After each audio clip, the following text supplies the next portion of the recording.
Bienvenidos a la Iglesia Integral de Restauración. Oramos para que este mensaje edifique tu vida y te ayude a alcanzar tu propósito en Dios.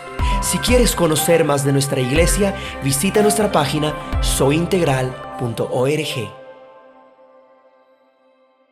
¿Cómo se llama la serie que estamos trabajando, iglesia? ¿Cómo se llama la serie que estamos trabajando? Jesús. Y es una de las series que más me ha apasionado, porque estoy hablando de mi Rey, de mi Señor, de mi Salvador y del suyo también. Amén, iglesia. Hemos estado hablando de la vida de Jesús, de sus primeros años y de cómo su ministerio comenzó bajo un gran ataque del diablo sobre la vida de Jesús. Pero hoy hablaremos de las cosas que realizó Jesús. Muchos han leído en la Biblia sobre los milagros de Jesús y las cosas sobrenaturales que Él realizó mientras estuvo con nosotros. Para muchas doctrinas, para muchas congregaciones y corrientes teológicas, Jesús y el Espíritu Santo ya no obra. Pero para nosotros los milagros siguen estando igual de vigentes que en los tiempos bíblicos. ¿Alguien cree eso? Yo creo que los milagros no han dejado de suceder. Los milagros están vigentes y hoy hablaremos de los milagros de Jesús. Pero para hablar de este tema es importante hacer una aclaración primero. Escuche muy bien esto que le voy a decir. No son los milagros lo más importante del mensaje de Jesús. Diga conmigo, los milagros no son lo más importante. Los milagros no son lo más importante en el mensaje de Jesús, sino que hacen parte de un propósito mayor de Él en nuestras vidas. El que usted y yo nos arrepintamos de los pecados y que podamos acceder a la vida eterna. ¿Cuántos queremos la vida eterna? Ese es el mayor de los milagros, iglesia. Saber que Jesús, siendo el Hijo de Dios, siendo Dios mismo, tomó su lugar y el mío en la cruz, porque usted y yo merecíamos la muerte, pero Él fue a la cruz para darnos salvación y vida ¿qué? Eterna. ¿Cuál es el mayor milagro? Saber que algún día nos encontraremos ¿con quién? Con Jesús. Pero pastor, ¿usted por qué dice esto antes de hablar de los milagros? Porque esa misma fe que usted tiene en que Jesús murió por usted y por mí está acompañado de la certeza de que hay milagros en medio del proceso. Amén. Que hay milagros en medio del proceso. Teniendo esto claro, sabemos que Jesús, que murió en la cruz, como hablábamos el domingo anterior, le fue dado un poder especial y autoridad a través del Espíritu Santo. Acompáñeme al Evangelio según San Lucas capítulo 14. Y cuando usted habla su Biblia dice amén, por favor. Si ya lo encontró, léalo conmigo en voz alta. Entonces Jesús regresó ¿a dónde? A Galilea, lleno del poder de ¿quién? Jesús estaba lleno del poder de ¿quién? Del Espíritu Santo. Las noticias acerca de Él comenzaron rápidamente por toda la región a expandirse. Pero dice la palabra que luego que fue llevado al Espíritu por el desierto, que luego que fue tentado por el diablo, que fue el diablo vencido también en el desierto, dice que Jesús regresó a Galilea lleno de un poder diferente, lleno de un poder espiritual sobrenatural. Y la pregunta o la aclaración que yo le tengo es: si el Señor Jesús, que siendo Dios en la tierra, necesitó ser lleno del Espíritu Santo, ¿cuánto más usted y yo necesitamos la llenura de su Espíritu? ¿Alguien anhela esa llenura esta mañana? ¿Alguien la anhela de verdad? ¿Alguien cree? Amén. Yo puedo creer. El Señor Jesús fue lleno y necesita que nosotros seamos llenos. Por eso antes de partir nos dejó al Espíritu Santo. Y Lucas capítulo 4 versículo 16 más adelantico hace una declaración poderosa.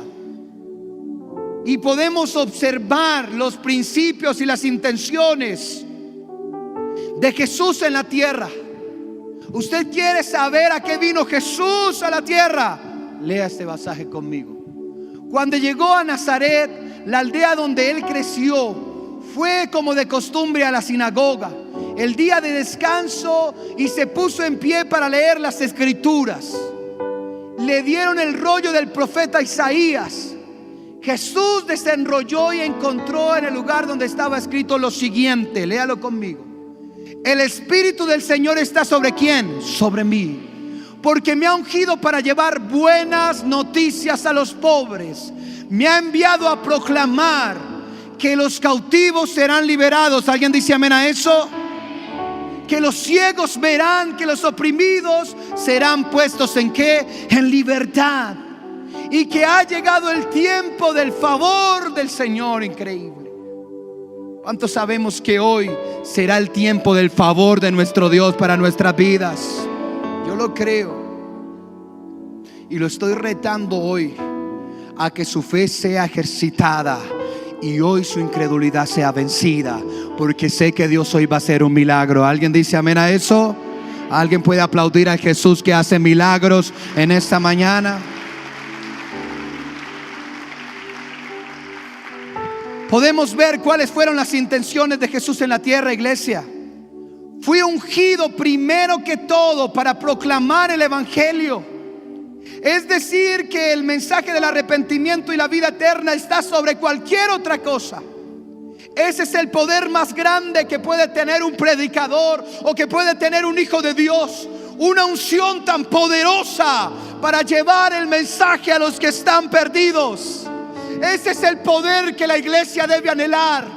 No un poder solamente para las señales, un poder para salir a conquistar almas para Cristo. Esa es la unción más grande que puede recibir una persona.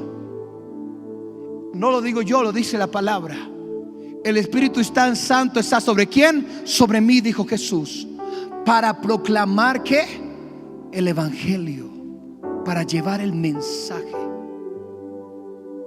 La unción más grande que necesita un ser humano es vencer el temor de abrir la boca allá afuera y decir que tenemos un Jesús que sana, que libera y que hace milagros. ¿Alguien cree esa palabra? Aleluya. Si quiere aplaudirlo, es para Él los aplausos. Para Él, solamente para Él. Predicar la palabra es el milagro más grande. Pregúntate para qué quieres poder de Dios. Pregúntate para qué quieres ser ungido.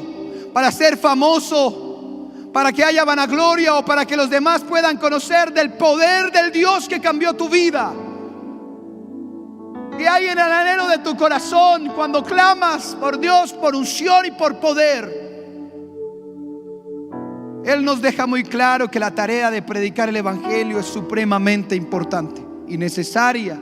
Y para hacerla se necesita el poder de Dios para no desmayar y no desviarse. Pero le tengo una sorpresa el día de hoy. Esa tarea de predicar el evangelio estará acompañada por señales, milagros, liberaciones, sanidades. ¿Alguien cree eso, iglesia? No se trata de solo llevar el mensaje. El Dios que me dice lleva el mensaje, me dice yo te equipo con mi autoridad para que ponga las manos sobre los enfermos y los enfermos serán como para que pongamos las manos sobre los cautivos y los cautivos serán ¿qué? Liberados. Ese es el Dios que no pierde y no tiene nada fuera de su control.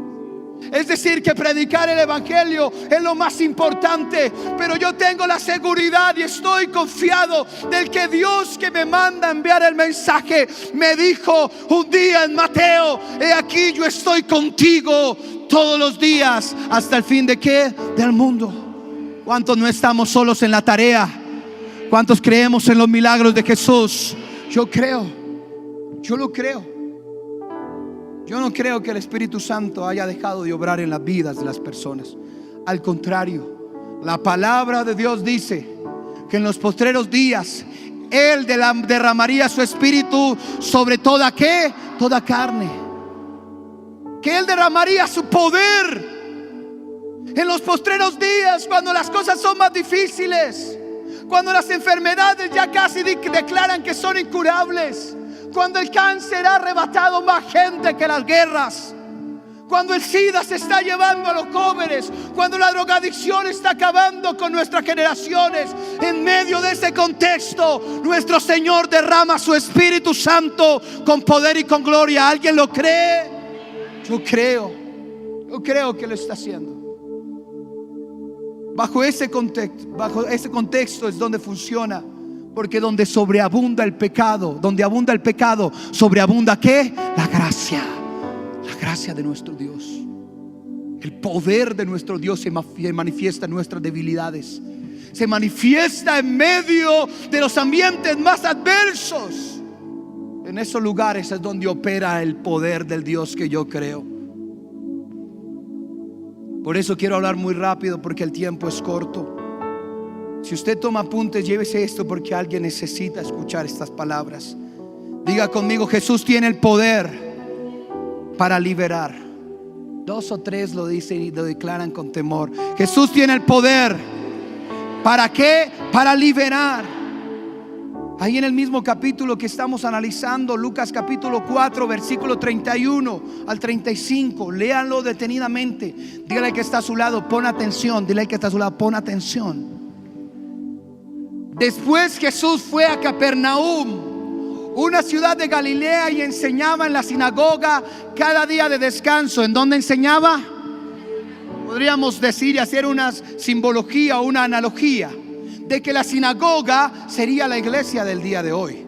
Y entonces dice que Jesús fue a Capernaum, una ciudad de Galilea. Galilea era un barrio pobre, una región olvidada, una región de pescadores, de trabajadores, una región humilde, una región de pecado, una región de paganos, una región de una unión de cosas. Pero de lo vil y menospreciado, dice el Señor, Él ha de levantar a los que han de avergonzar. ¿A quiénes? A los sabios. De ese lugar vengo yo, de una montaña, de un barrio de invasión, de vivir en medio de la guadua, en medio del piso de tierra, donde la habitación, el baño, la cocina, la sala estaban en un mismo lugar. ¿Alguien más vivió así como yo alguna vez? ¿Cuántos damos a gloria a Dios por esos momentos? Gloria a Dios, apláudale, porque Él estuvo allí, porque Él nos levantó de ese lugar. Nos ha levantado. En el campo, cómo vivíamos, sin agua, sin luz, donde para ir a la escuela había que caminar mucho. De esos lugares Dios lo ha traído a usted para que predique el evangelio, y un evangelio de poder y de milagros. Amén, iglesia. Y entonces dice que estaba en Capernaum, una ciudad de Galilea, y enseñaba en las sinagogas cada día de descanso. Escuchen muy bien lo que pasa. Allí también la gente quedó asombrada de su enseñanza, porque hablaba con ¿cómo? Con autoridad. Cierta vez que Jesús estaba en la sinagoga, un hombre poseído por un ¿qué? Esperen. El hombre poseído, ¿dónde estaba? ¿En dónde? Y dijimos que en la analogía la sinagoga puede representar la iglesia. Es decir, que pueden haber gente poseída, influenciada, atormentada. ¿En dónde? En la iglesia. En la iglesia. Interesante ese detalle. Un hombre poseído por un demonio, un espíritu maligno, comenzó a gritarle: Jesús, vete, ¿por qué te entrometes con nosotros? Jesús de Nazaret, ¿has venido a destruirnos? Yo sé quién eres, el Santo de Dios. ¿Cuántos creemos que Jesús es el Santo de Dios? Cállate, le dijo, lo interrumpió Jesús y le ordenó: sal de este hombre. En ese mismo momento el demonio arrojó al hombre al suelo, mientras la multitud miraba. Luego salió de él sin hacerle ningún ¿qué? Daño. ¿Cuánto tenemos un Jesús que liberta y que tiene poder sobre los demonios? Ese es el Dios, el Jesús al que yo sigo. Ese es el Dios. Eso es. Es interesante que el primer milagro que utilizó Jesús, uno de los primeros, porque el primer milagro fue en las bodas de Canaán con el vino, pero los siguientes milagros de los cuales nos habla Lucas es que decidió liberar a un hombre, a una persona. Pero detengámonos por un momento, como le he estado diciendo, y analicemos el lugar donde se encontraba ese demonio. En medio de la iglesia, en medio de la congregación, en medio de los creyentes. Pero esto resalta que el enemigo se disfraza de ángel de luz, que anda en medio de nosotros como un lobo disfrazado ¿de qué? De oveja, que se sienta a escuchar al predicador y a lanzarle dardos. Déjeme decirle que mientras estamos orando y estamos predicando, sé que espiritualmente el mundo espiritual, valga la redundancia, está agitado, y el demonio lanza cosas hacia los predicadores, hacia los ministradores, hacia los adoradores, para detener el poder. Pero a mí no me importa lo que ellos puedan lanzar. Yo estoy cubierto con la sangre de Cristo, y más poderoso el que está en nosotros que el que está en ¿dónde? En el mundo. Es más poderoso. El diablo va a querer venir a poner ahorita obstáculos en su mente, distracción en su mente, porque él sabe que la palabra, que conoceréis la verdad, y la verdad os hará ¿qué? Libres, libres. Pero hoy Jesús está presente en medio de nosotros, y aunque el diablo quiera venir a matar, robar y destruir, Jesús se hace presente hoy como se hizo presente en Capernaum, con el mismo poder del Espíritu Santo. Hoy todo aquello, levante su mano conmigo, por favor. Hoy todo aquello que ha querido verte destruido, todo aquello que ha querido verte fracasado, todo aquello que ha querido verte enfermo, todo aquello que ha querido verte en ruinas, todo aquello en el nombre de Jesús debe huir, porque hay poder de Dios esta mañana. Amén, iglesia. Eso ha querido el diablo contigo. No solo contigo, con tu familia, con tus finanzas, con tu ministerio, con tus relaciones, con tu esposo. Eso es lo que ha querido Satanás. Pero Jesús está hoy como estuvo en la sinagoga, con el poder del Espíritu Santo. A mí no me importa cuál sea el nombre o el título del espíritu que esté tal vez influenciándote, poseyéndote. El Jesús que yo creo es conocido aún por los demonios, y ellos le temen y le obedecen porque ellos le conocen. Y lo más triste es que a veces los demonios conocen más de Jesús que nosotros.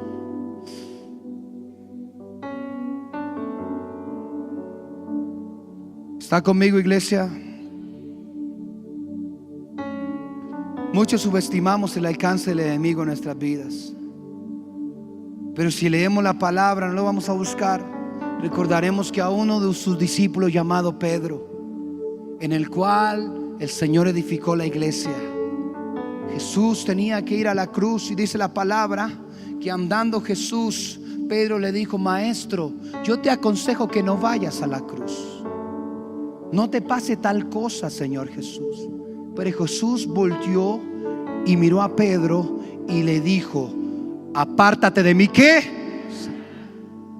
No dice apártate de mí, Pedro, porque nuestra lucha no es contra carne ni sangre, sino contra potestades, huestes y principados. Es decir, que el diablo quiso utilizar a Pedro, y puede usar a un pastor, a un ministro, a un evangelista, para influenciar toda una iglesia negativamente. Pero Jesús, que ama y que entiende y comprende, no rechazó a Pedro por esa situación, sino al contrario, le dijo: Pedro, el diablo ha pedido para zarandearte, pero yo oraré para que tú no cedas, no te rindas. Sobre ti edificaré ¿qué? Mi iglesia. Porque Pedro no tuvo miedo de ser libre, que es una de las herramientas del diablo más aférrimas. Déjeme escucharle esto, decirle esto. Mateo capítulo 8, 23 al 26. Vaya conmigo muy rápido. Con esto hablamos de los jóvenes en mar adentro. Dios hizo cosas grandes. Luego Jesús entró en la barca y comenzó a cruzar el lago con sus discípulos. De repente se saltó sobre el lago una fuerte ¿qué? Él iba, déjeme entrarlo en contexto. Él iba de Capernaum hacia Galaxia hacia la región de Galilea, hacia Gadarena. Hacia Gadarena iba, y había que cruzar un lago, porque él iba a liberar a alguien. Pero en medio de ese proceso, el príncipe de este mundo, ¿quién es qué? Satanás. Levantó una fuerte tormenta. Ahí, ¿entiende el contexto? Levantó una fuerte tormenta. De repente se desató sobre el lago una fuerte tormenta con olas que entraban en el barco. Pero Jesús, ¿qué hacía? Los discípulos fueron a despertarlo. Señor, sálvanos. Señor, sálvanos. Nos vamos a ahogar, Señor, gritaron. No dijeron, Señor, ¿nos puede salvar? Jesús nos puede. ¿Qué hicieron? ¿Qué hicieron, iglesia? Gritaron, sálvanos. Porque tienen miedo, les preguntó. ¿Por qué tienen qué? ¿A quién le está hablando Jesús? A los discípulos, a los que creen, a sus hijos, a sus seguidores. Y hoy Jesús te hace esa pregunta: ¿por qué tienes miedo? ¿Por qué temes a la tormenta? ¿Acaso no hemos dicho desde el principio de esta reunión que Jesús tiene poder para vencer todas las cosas? ¿Acaso no hemos dicho que Jesús tiene poder sobre todo dominio, principado, potestad, hueste de maldad? ¿Alguien cree esa palabra? Yo creo. Él se levantó, dice, pero les habló primero a sus discípulos: no tengan miedo. ¿Tienen tan poca qué? Fe. Entonces se levantó y reprendió al viento y a las olas, y de repente todo estuvo en calma. El enemigo ha utilizado el miedo como estrategia para permanecer en la vida de las personas. Hoy, levanta tu mano una vez más conmigo, por favor. Hoy permite que el miedo y la incredulidad en tu vida se vayan. Cierra tus ojos, ciérralos. Hoy permite que el miedo y la incredulidad se vayan de tu vida. Está aquí, Él está aquí. Él está aquí. No tengas miedo de lo que pase. No tengas miedo de lo que los demás piensen. Porque es mejor ser libre que esclavo. Porque es mejor sano que enfermo. Dios quita en este momento todo temor en sus vidas, en sus mentes, en sus cuerpos. Todo temor se va ahora en el nombre de Jesús. El tiempo es corto, Señor, ayúdame. Segundo punto, diga conmigo: Jesús tiene poder. ¿Jesús tiene qué? ¿Para qué? Para sanar. Yo no sé si alguno ha estado enfermo en este lugar, pero yo he experimentado enfermedades tremendas. Enfermedades que me han llevado al hospital. Enfermedades que han querido detener mi visión. Y le contaban a una de las mujeres que en un tiempo empezó a dolerme mi único ojo. Sí, por eso cuando miro allá parece que estoy mirando allá, ¿cierto? Si tengo un solo ojo y una prótesis. Y el enemigo ha querido usar eso para atacarme. Y un tiempo empecé a sentir cosas en mi ojo que me dolía muchísimo, muchísimo.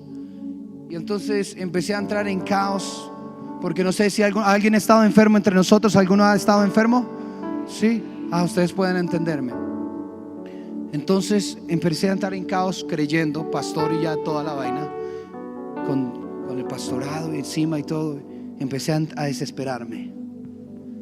Y empecé a pensar. Y entonces fui al médico y me revisó el optómetra y me dijo: no son las gafas. Bueno. Entonces fui al oftalmólogo y sacaron algo que se llama como un escáner visual. Entonces me revisaron toda esta parte de la cabeza. Me hicieron, ¿qué es lo que le hacen a los bebés? ¿Una qué?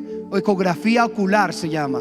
Y me hicieron una ecografía y el médico me dice: no, pero es que usted no tiene nada, todo está bien, la córnea está bien, todo bien. Vino a mi cabeza una idea, me hicieron un TAC cerebral porque yo tuve cáncer en la córnea. Tuve cáncer en la córnea a los 8 meses de nacido. El diablo ya tenía una intención de matarme desde el principio, pero mi mamá decidió, a través de la guianza del Espíritu Santo, que extrajeran mi ojo y arrancar el cáncer completamente, significando que uno de sus hijos, el único de la familia, iba a ser tuerto. y pensaron que el cáncer había regresado y que entonces se estaba extendiendo y que por eso me estaba doliendo. Imagínense que me digan: usted de pronto vuelve a tener cáncer. Entonces, ¿qué pasa, Jesús? No es mi córnea, no es mis gafas. ¿Qué está pasando? Entonces entré y le pregunté: Señor, revélame qué está sucediendo. Y en un sueño pude ver una bruja que tenía un muñeco de mi forma y estaba cogiéndome con agujas en mi ojo, haciéndome así, chac, chac. Y empecé a orar: y Señor, en el nombre de Jesús, tú tienes el poder para liberar, para sanar, y todo lo que quieran que hacer conmigo no prosperará. Y en el nombre de Jesús me declaro sano, y fui sano por el poder y la gloria del Dios al que creo. Dios me sanó. Dios sanó mi vida, mi cáncer lo sanó. Y por eso predico la palabra de Cristo con tanta pasión. Pero es que usted grita mucho, hermano. Pues gloria a Dios, porque algún día dejaré de gritar. Dejaré de gritar el día en el que el Señor me lleve al cielo. Mientras tanto habrá pasión en mi sangre para predicar el evangelio en el nombre de Jesús. Y me encontré con un pasaje que me estremece mucho. Lucas capítulo 18, versículo 35. Es uno de mis pasajes favoritos en la Biblia, porque cuando alguien habla de ojos me siento identificado. Acercándose Jesús a Jericó, un mendigo ciego estaba sentado junto al camino. ¿Un mendigo qué? Ciego. Cuando oyó el ruido de la multitud que pasaba, preguntó: ¿qué sucede? ¿Alguien puede decirme qué sucede? ¿Alguien puede decirme qué está pasando? Le dijeron que Jesús de Nazaret pasaba por allí. ¿Cuántos sabemos que Jesús está aquí? Amén. Entonces comenzó a gritar: Jesús, Hijo de David, ten compasión de mí. Dígalo conmigo: Hijo de David. Diga conmigo: Hijo de David, ten compasión de mí. Pero así no lo hacía el ciego. Dice la palabra que el ciego gritaba con todas sus fuerzas, y que muchos le dijeron: cállate. Y que muchos le dijeron: no grites. Pero el ciego puso su mirada en Jesús, aún sin poder ver, confió y gritaba con más fuerza: Hijo de David, ten compasión de mí. No sé qué quiera detener el milagro que Dios quiera hacer en tu vida. No sé si el que está al lado dice: yo no creo. Pero este ciego creía, porque vio en Jesús su última esperanza. Tal vez su familia lo abandonó, porque sostener una enfermedad no es fácil. Tal vez tenía que mendigar su comida. Tal vez dormía en la calle. Pero me apasiona escuchar e imaginarme el grito de este ciego, diciendo: Hijo de David, acuérdate de mí, Señor. Pero también me imagino a la gente diciéndole: cállate, golpeándolo, diciéndote: Jesús no te va a poner cuidado. Jesús es demasiado importante para que se detenga a sanarte. Pero ¿qué dice la palabra? Sigue diciendo la palabra: cuando Jesús lo oyó. ¿Cuando Jesús qué? Yo tengo un Dios que cuando le clamo me escucha. Aleluya, Padre. Aleluya, Señor.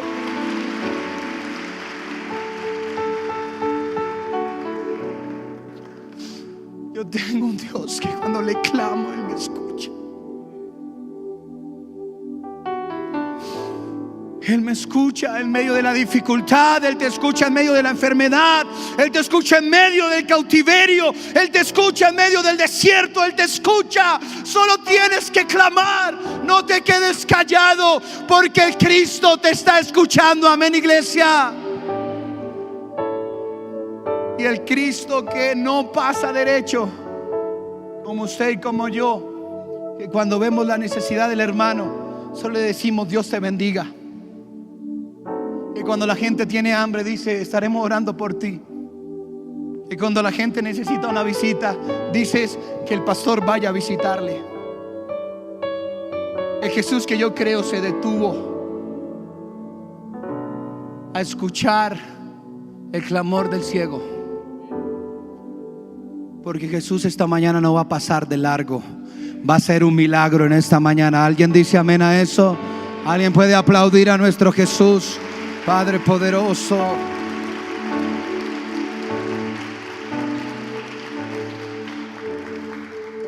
No sé cómo has venido clamando tu milagro. No sé si ha pedido fuerza a tu oración.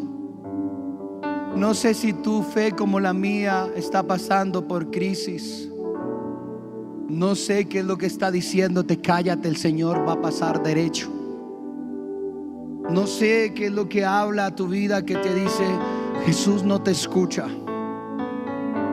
Levante su mano por un momento, levántela, cierre sus ojos. Espíritu Santo, Dios, sabemos que estás aquí, Espíritu Santo. Puede ponerse de pie por un momento, por unos pies. Levante sus manos, levántelas. Él está aquí, Él está aquí, Él hace como quiere. Dile conmigo de esta manera. Díselo, levanto mis manos. Levanto mis manos. Como este ciego, Señor, aunque no. Sí, Señor, levanto. Vamos, Dairo, vamos a cantarle, vamos. Aunque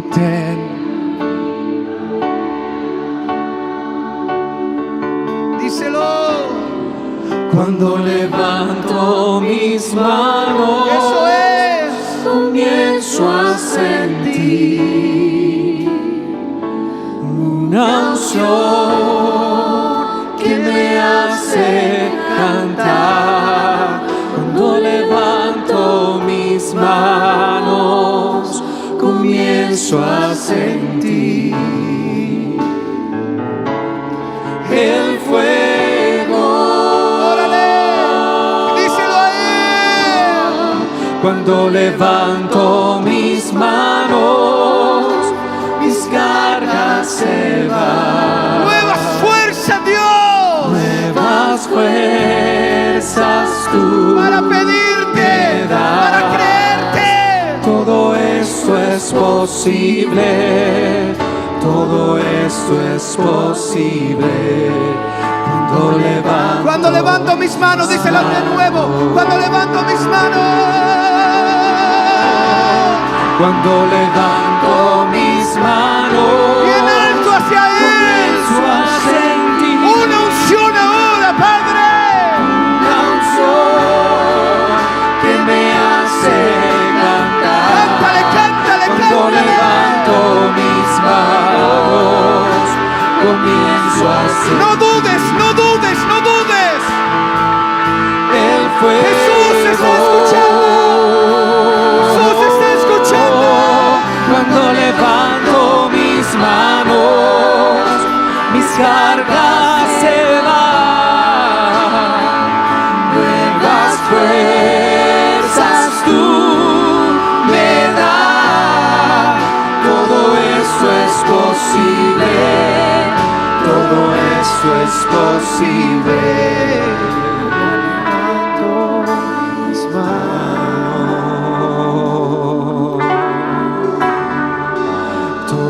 Esto es posible, todo esto es posible.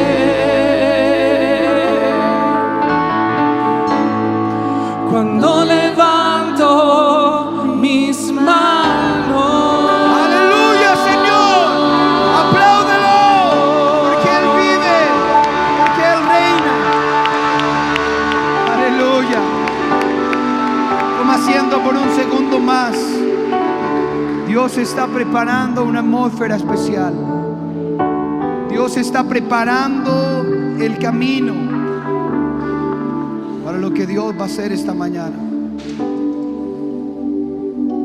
Y entonces habla la palabra que entre más difícil la circunstancia, más grande el milagro. Diga conmigo, entre más difícil la circunstancia, más grande ¿qué? el milagro, más grande el milagro. Una mujer de flujo de sangre, 12 años enferma, también escuchó y vio que Jesús pasaba. Decidió arriesgar su vida porque pudo haber sido apedreada, pero se entregó esta mujer valiente y se escabulló entre las personas, entre los hombres, y tocó el manto de Jesús, porque ella dijo estas palabras: si tan solo tocar el borde de su manto, ¿seré qué? Sana. Dios no necesita tu dinero para sanarte. Dios no necesita tus recursos para sanarte. Dios solo necesita que creas que Él tiene el poder para sanarte. ¿Cuántos creemos que Dios puede sanar? Amén. Yo creo. Voy cerrando. Tercer punto. Hemos dicho hasta ahora que Jesús tiene poder para liberar, que Jesús tiene poder para sanar, pero que esas dos cosas solo serán posibles si usted y yo creemos en el poder ¿de qué? De la fe. Diga conmigo, ¿el poder de qué? La fe. Mateo capítulo 19 versículo 26 hace una declaración que me reta y te reta esta mañana. Jesús los miró y les dijo: humanamente hablando es imposible, pero para Dios todo es ¿qué? Posible. Esto a mí me reta esta mañana. Humanamente, sanar el cáncer, la diabetes, la osteoporosis, el colon, el hígado, el riñón, el corazón, humanamente, físicamente, para la humanidad sería algo que imposible, pero para Dios no hay nada que imposible. Todo es posible. ¿Para quién? Para Dios. Todo es posible para Él. ¿Acaso no te he dicho que si crees verás la gloria de Dios? ¿Cuántos creemos que la gloria de Dios ya está aquí esta mañana? Solo por medio de la fe podremos saber cuán cerca está tu milagro. Dime cuánto le crees a Jesús y te diré cuán cerca está tu milagro de suceder. La fe en Jesús y en sus promesas harán que las montañas se muevan, que los cautivos sean libres y que los enfermos sean sanos. ¿Alguien dice amén a eso? ¿Alguien cree que Dios puede hacer un milagro? Por un momento incline su rostro, inclínelo. Oramos para que este mensaje haya sido de bendición para ti. Si deseas escuchar más mensajes como este, visita nuestra página soyintegral.org. Iglesia Integral de Restauración. Amamos a las personas, amamos a Dios.